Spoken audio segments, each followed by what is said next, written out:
চাঁদ দেখার জন্য এত কষ্ট করে রাতের আকাশ দেখার কি দরকার?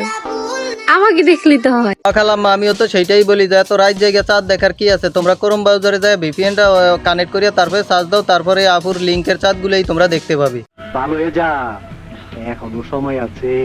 এখন কাকা আমরাও তো চাই ভালো হয়ে যেতে, ভালো হবো কিভাবে? কারণ এরা যেগুলা সহ্য করছে এদের কারণেই তো ভালো হতে পারি না।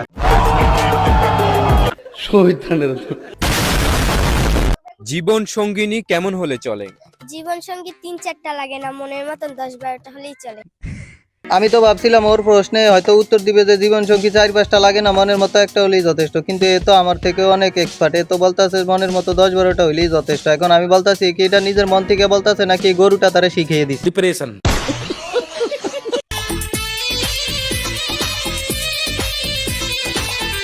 কি খবর? ভিডিওটা দেখে কিছু বুঝতে পারলে, না বুঝলে সমস্যা নেই, আমি আছি তো। আগে শান্তি রহমানের ছিল কক্সবাজার, কক্সবাজারের নাম শুনলেই একটা নামই মুখে আসতো, সেটা হলো শান্তি রহমান। আর এখন নাকি কক্সবাজারে পাওয়া যায় এই মেয়েটাকে। তাহলে শান্তি রহমানের দিন শেষ, এখন এই মেয়েটার কক্সবাজারের বাংলাদেশ।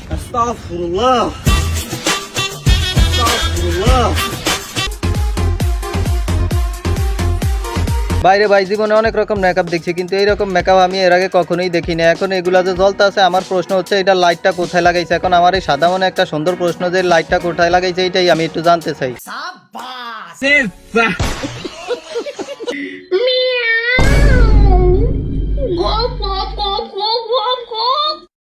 এখন এই জামাইটাকে দেখে তো আপনারা মনে করছেন যে এই জামাইটা অনেকদিন ধরে কিছু খায় না। হ্যাঁ, আমারও তাই মনে হয় যে জামাইটা অনেকদিন ধরে কিছু খায় না, যে বিয়ের দিন একসাথে খাবে। সঠিক বলে। অনেকদিন ক্ষুধার্ত থাকার পর যখন খাবার ধরছে তখন সেইভাবে খাইতেছে। এগুলো এডিটিং করা যায় একটা লেছে রে, একটু গানে কাটছে যে বাপ নিতে আসছ্রি ভাই। কাটটা দেওয়ার বেত না, তুই কি বুঝবি? যার কাটে হেই বুঝে। আসলে কাটটা ফেলার ব্যথা আমরা কি বুঝো? আরে ভাই, কাটিয়া যাওয়ার ব্যথা আমরা কিভাবে বুঝবো? কাটছে তোমার, আর বুঝবো তো তুমি কি? তবে কাটিয়া যাওয়ার ব্যথা তুমি বুঝতা, যদি তুমি মুসলিম হতো তাহলে বুঝতা। আমাদের যখন কাটছে আমাদের সেই ব্যথাটা এখনো মনে পড়ে। সেই ব্যথাটা যে কত কষ্টকর সেটা আমরা তোমাকে বোঝাতে পারবো না, আর তুমি এইটুকু কাটাতেই এরকম করতেছো। ঈদের দিন সালামি দিবেন না, সেটা তো ভালো করেই জানি। অন্তত কিছু শাড়ি পরা পিক দিয়েন। ওরে জারুয়া মাঙ্গের নাতি, তোর বয়সে তো ঠিক মতো গর্তনও বাইরে তাই নেই যে পোলা সরে নিয়ে যাইতে পারে। এখন কথা হচ্ছে তুই এই বয়সে আইসা শাড়ি পরা পিক চাইতেছিস, তোর হাতে মোবাইলটা কে দিছে? যদি তোর বাপ মা মোবাইলটা দিয়ে থাকে তাহলে কাজটা একদমই ঠিক করে নাই। নিজের কাছে যেন নিজেকে সুন্দর লাগে, এই জন্যই মেয়েরা সাজে। তোমার মতো মফিসকে ইমপ্রেস করার জন্য নয়। হ্যাঁ, মেয়ে মানুষ সাজে তাদেরকে সুন্দর দেখানোর জন্য, এটা 100% সত্য কথা। এখন আমার কথা হচ্ছে তুই কোনটা, ছেলে নাকি মেয়ে? আমি তো সেটাই বুঝতে পারতেছি না।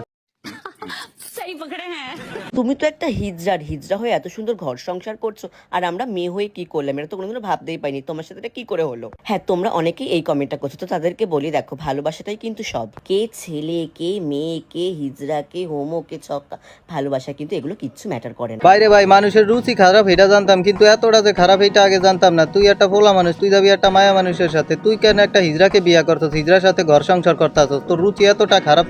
আমি তো বিয়েই করি নাই। কথা হচ্ছে আমি বলেছিলাম কোন দেশে যাব, তোমরা বেশিরভাগ মানুষই বলেছো জনি দাদার দেশে যাও। তো যাই হোক, উনি তো একজন শিল্পী। এখন আমার প্রথম কথা হচ্ছে জনি দাদা যে একজন শিল্পী তুমি সেটা জানো, কিন্তু সে কোন দেশে থাকে সেটা জানো না। আমি তো জানি না যে উনি কোন দেশে থাকে, তোমরা দেশটা আমাকে অন্তত বলো। না জানলো সমস্যা নাই, যাও, আমি তোমাদেরকে বলছি জনি দাদা থাকে আমেরিকায়, তুমি সেখানে যাও, গেলেই জনি দাদাকে পেয়ে যাবে।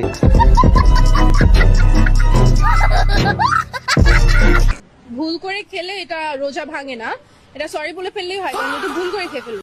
সরি বললে কি সব সমস্যার সমাধান হয়ে যায়? তো কাদের কাকা, একে নিয়ে আজকে আর বেশি কিছু বললাম না, এর দায়িত্বটা আপনার উপরেই ছেড়ে দিলাম। তো আজকের ভিডিওটি এই পর্যন্তই। ভিডিওটি ভালো লাগলে একটি লাইক দিবেন, আর আমাদের চ্যানেলে নতুন হলে অবশ্যই চ্যানেলটিকে সাবস্ক্রাইব করে দিবেন, আর আমাদের নেক্সট ভিডিওর জন্য অপেক্ষা করবেন। ততক্ষণ সবাই ভালো থাকবেন, সুস্থ থাকবেন। আল্লাহ হাফেজ।